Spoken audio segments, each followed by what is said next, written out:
Hi, I'm Mrs. Sandler, and today I'm going to be reading Cora Cooks Pansit. Pansit is a traditional dish from the Philippines, but many Filipino Americans like Cora enjoy the tradition of eating pansit in the United States. Cora Cooks Pansit by Dorina K. Lazo Gilmore, illustrated by Christy Valiant. Cora Cooks Pansit. Cora loved the kitchen. She loved to drink in the smells of Mama's Filipino dishes. Cora's older sisters and brother often helped with the cooking. They got the grown-up jobs like shredding the chicken or mixing noodles in the pot. They sliced vegetables and rolled lumpia into tidy egg roll shapes. Cora was stuck with kid jobs like drawing pictures in the flour or licking spoons. She longed to be a real cook. One day, Cora's three older sisters headed to the mall. Her brother darted outside with his ball glove. Now was her chance. Cora popped her head around the corner. "What are we making today, Mama?" Mama wiped her hands on the front of her red apron. She put her hands on her hips. "What would you like to make today?" asked Mama in her buttery voice. Cora was surprised Mama was letting her decide. She scrunched up her pug nose and began to think. All her favorite Filipino foods danced in her head. Lines of lumpia pranced in rows. Adobo chicken legs bebopped in time. She saw a large bowl of pancit. The thick noodles and vegetables curled and swirled in a dance party. Mmm. "Will you teach me to make pancit?" she asked. "Of course," said Mama. "Would you like to wear my red apron?" Cora was a real cook now. The apron was a little too big, but it would do.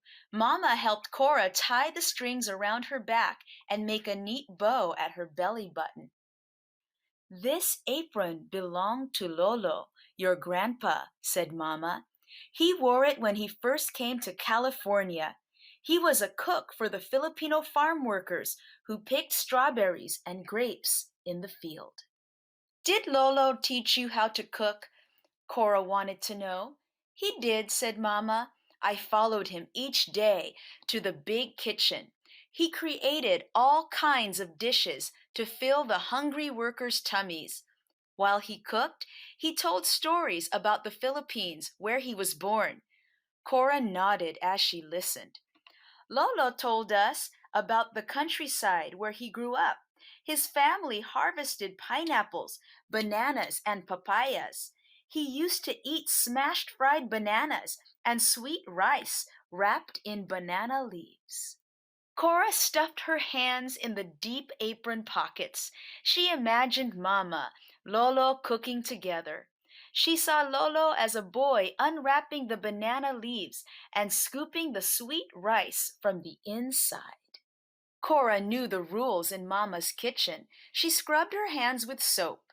Mama dug in the cupboards and refrigerator for ingredients. She listed what they needed for the pancit: chicken, celery, carrots, mushroom, onions, baby corn, cabbage, ginger, garlic, soy sauce. "Don't forget the noodles," said Cora. "Oh, yes, the noodles," said Mama. "Let's get started," Mama told Cora. "Open the package of rice noodles and put them in this bowl of water. Do you know why we soak them?" "So they get soft," answered Cora. "You've been paying attention," said Mama with a wink. Cora opened the package. She plopped the big clump of noodles into the bowl. Meanwhile, Mama took out some chicken she cooked earlier.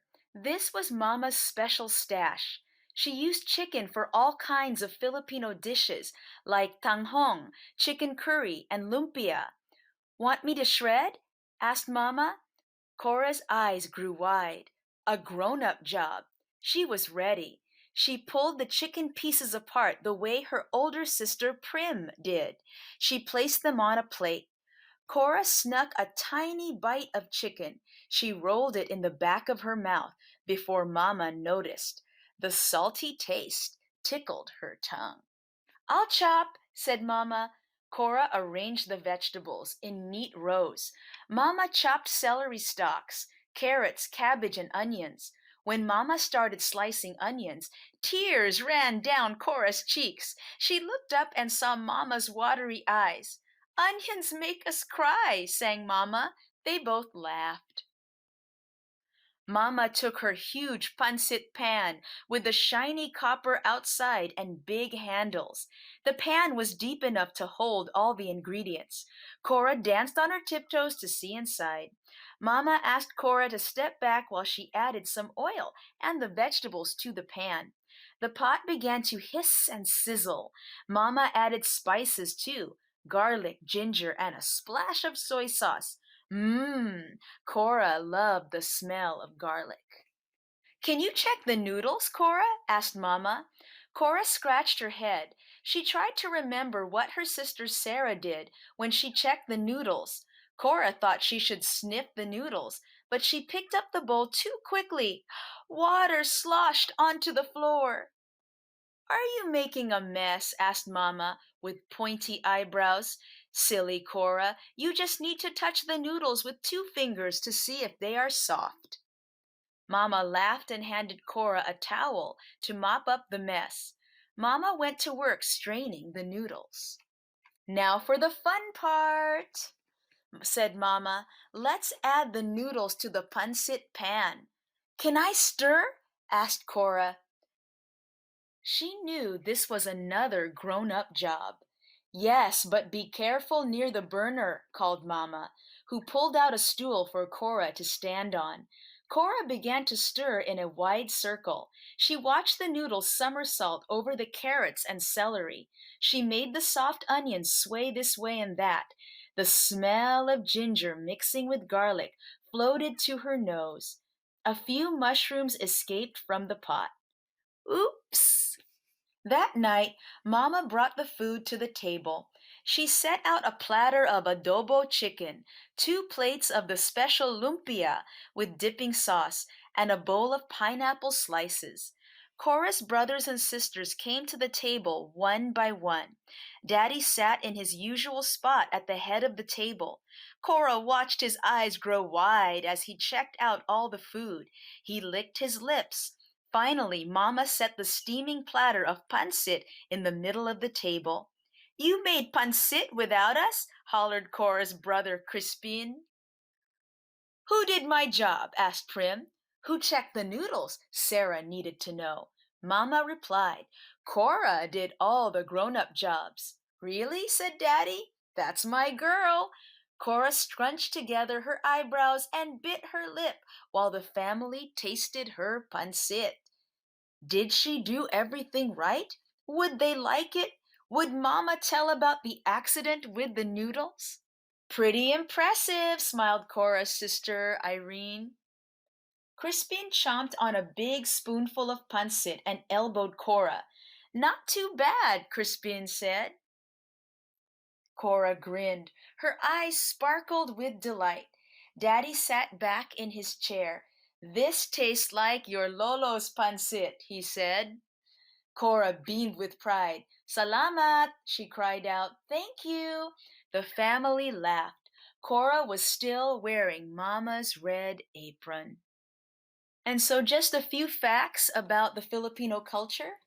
In the Philippines, more than 200 dialects and languages are spoken in different parts of the islands. Tagalog is one of the more common languages. Some words sound similar to Spanish. Check out the meanings of these words found in the story. Adobo is a way of cooking meat using vinegar and soy sauce. There are different versions of adobo chicken and pork. Lolo means grandpa. Lumpia is the Filipino version of egg rolls, often filled with vegetables and sometimes meat, and then wrapped and fried. Pansit is a popular noodle dish prepared in a variety of ways, depending on the family and region they are from. The noodles combine with vegetables and spices and sometimes meat.